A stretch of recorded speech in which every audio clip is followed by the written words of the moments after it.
வடலியில் காலை நேர பிரதான செய்திகள். முதலில் தலைப்புச் செய்திகள். ஜனாதிபதி அனுரகுமார திசாநாயக்க இன்று பிற்பகல் இந்தியாவிற்கான உத்தியோகபூர்வ விஜயத்தை மேற்கொண்டுள்ளார். இலங்கையின் அபிவிருத்திக்கு தொடர்ந்தும் உதவி வழங்க தயார் என ஐக்கிய நாடுகள் சபையின் இலங்கைக்கான வதிவிட இணைப்பாளர் தெரிவிப்பு. அரிசி விலை கட்டுப்பாடு தொடர்பான சோதனை நடவடிக்கைகளால் இதுவரை 300க்கும் மேற்பட்டோர் சிக்கியுள்ளனர். கிரீஸ் நாட்டின் கடற்பகுதியில் அகதிகள் பயணித்த படகு கவிழ்ந்து விபத்துக்குள்ளானதில் 5 பேர் உயிரிழப்பு. தொடர்வன விரிவான செய்திகள். ஜனாதிபதி அனுரகுமார திசாநாயக்க இந்தியாவுக்கு ராஜதந்திர விஜயத்தை மேற்கொண்டு இன்று பிற்பகல் புறப்பட்டு சென்றுள்ளார். ஜனாதிபதி தேர்தலின் பின்னர் புதிய ஜனாதிபதியாக தெரிவு செய்யப்பட்ட தேசிய மக்கள் சக்தியின் மக்கள் விடுதலை முன்னணியின் தலைவரும் ஜனாதிபதியுமான அனுரகுமார திசாநாயக்க மேற்கொள்ளும் முதலாவது ராஜதந்திர விஜயம் இதுவாகும். அவர் 17ஆம் திகதி வரை இந்தியாவில் தங்கியிருந்து பல்வேறு உயர்மட்ட பேச்சுவார்த்தைகளில் ஈடுபட உள்ளதாக தெரிவிக்கப்படுகின்றது. இந்திய ஜனாதிபதி திரௌபதி முர்முவின் அழைப்பின் பேரில் ஜனாதிபதி அனுரகுமார திசாநாயக்க இந்த விஜயத்தை மேற்கொண்டுள்ளார். அதன்படி இந்திய ஜனாதிபதி திரௌபதி முர்மு மற்றும் இந்திய பிரதமர் நரேந்திர மோடியை சந்தித்து இருதரப்பு கலந்துரையாடல்களையும் நடத்தவுள்ளார். இந்திய அரசாங்கத்தின் பல அமைச்சர்களுடனும் ஜனாதிபதி இருதரப்பு பேச்சுவார்த்தைகளை நடத்துவார். அத்துடன் இந்தியாவுக்கும் இலங்கைக்கும் இடையிலான முதலீடு மற்றும் வர்த்தக தொடர்புகளை மேம்படுத்தும் நோக்குடன் புதுடில்லியில் நடைபெறும் வர்த்தக நிகழ்வொன்றிலும் ஜனாதிபதி அனுரகுமார திசாநாயக்க கலந்து கொள்ளவுள்ளார்.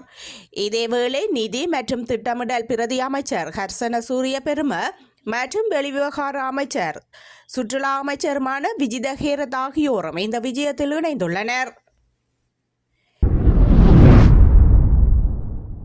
இலங்கையின் அபிவிருத்திக்கு தொழில்நுட்ப மற்றும் நிதியுதவி தொடர்ந்து வழங்கப்படும் என ஐக்கிய நாடுகள் சபையின் இலங்கைக்கான வதிவிட இணைப்பாளர் மார்க் தெரிவித்துள்ளார்.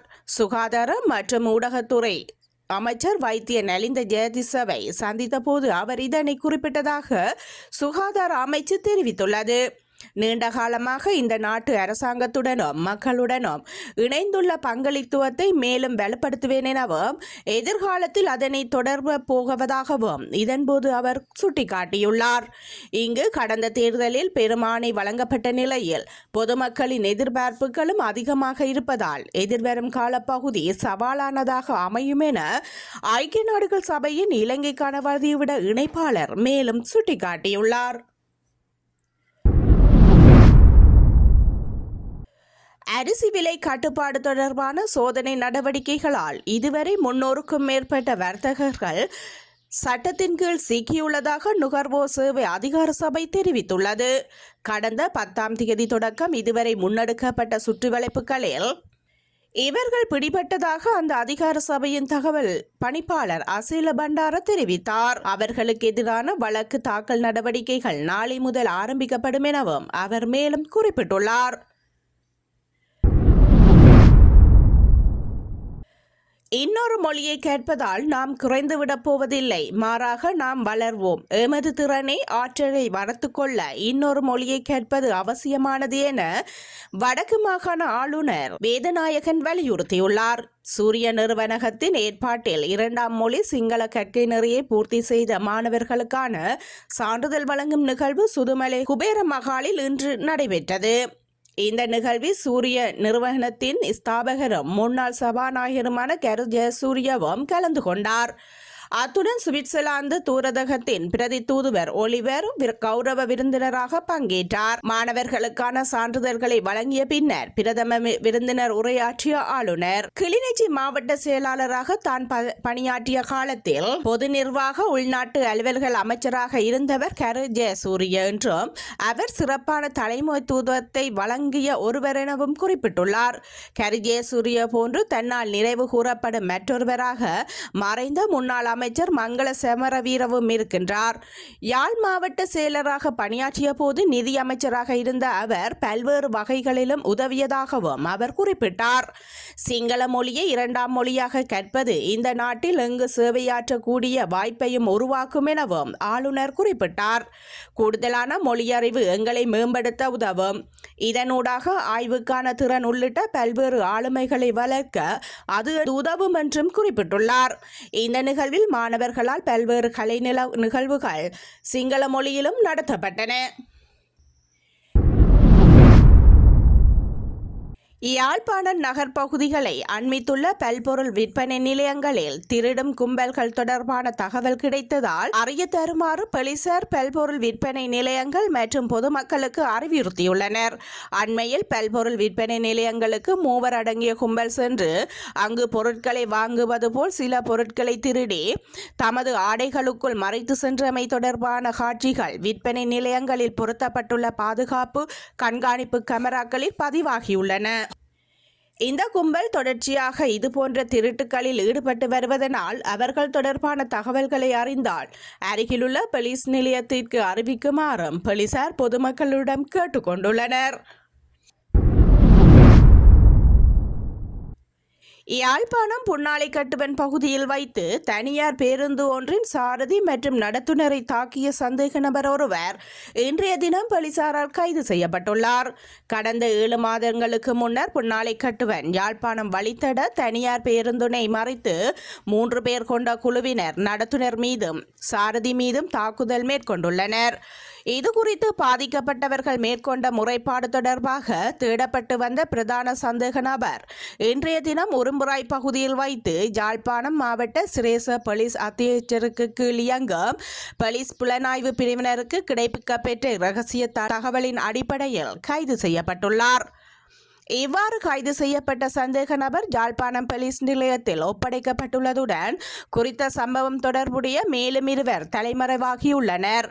கைதானவர்களிடம் மேற்கொள்ளப்பட்ட ஆரம்பகட்ட விசாரணைகளில் இன்னொருவரின் தூண்டுதலின் பேரிலேயே தாங்கள் இந்த தாக்குதலை மேற்கொண்டுள்ளதாக தெரிவித்துள்ளனர். குறித்த சம்பவம் 17/4/2024 அன்று இடம்பெற்ற நிலையில் சந்தேக நபர்களை கைது செய்யுமாறு கோரி தனியார் பேருந்து நடத்துனர்கள் கடந்த 20/4/2024 அன்று போராட்டம் ஒன்றினையும் முன்னெடுத்திருந்தமையும் குறிப்பிடத்தக்கது. யாழில் எலிக்காய்ச்சல் என சந்தேகிக்கப்பட்டு அதிதீவிர சிகிச்சை பிரிவில் 3 நாட்களாக அனுமதிக்கப்பட்டிருந்த இளைஞர் ஒருவர் நேற்று உயிரிழந்துள்ளார். யாழ்ப்பாணம் கரவெட்டி பகுதியைச் சேர்ந்த 23 வயது இளைஞரே சிகிச்சை பலனின்றி உயிரிழந்துள்ளார். பருத்தித்துறை ஆதார வைத்தியசாலையில் 5 நாட்கள் காய்ச்சலுடன் அனுமதிக்கப்பட்டு உடனடியாக அன்றைய தினமே நோயின் தீவிர நிலை உணரப்பட்டு யாழ் போதனா வைத்தியசாலைக்கு மேலதிக சிகிச்சைக்காக அனுப்பப்பட்ட நிலையிலேயே அவர் உயிரிழந்துள்ளார்.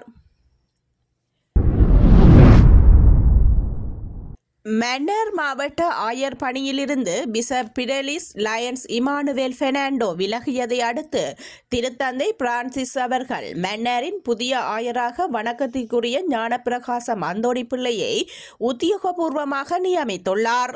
மன்னார் மறை மாவட்டத்தில் அர்ப்பணிப்புள்ள அங்கத்தவராக விளங்கிய திருத்தந்தை ஞானப்பிரகாசம் அந்தோணி பிள்ளை 1994 ஆண்டு குருத்துவம் பெற்றதிலிருந்து பல்வேறு பதவிகளை ஆற்றியுள்ளார்.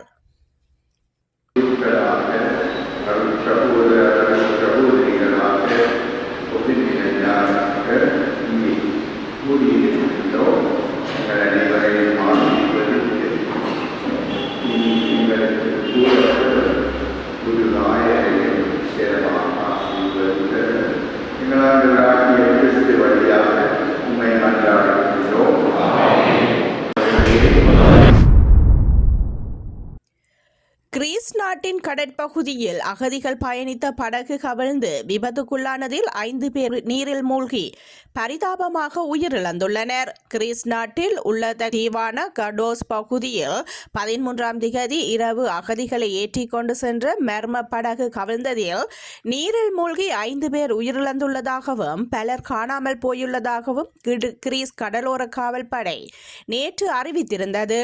சரக்கு கப்பல்களின் உதவியுடன் காணாமல் போனவர்களை மீட்கும் பணிகள் தீவிரப்படுத்தப்பட்டுள்ளன.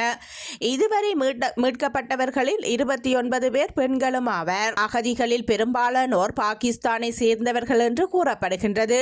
காணாமல் போனவர்களின் சரியான எண்ணிக்கை தெரியாததால் மீட்பு பணிகளில் சிரமம் ஏற்பட்டுள்ளதாக தெரிவிக்கப்படுகின்றது.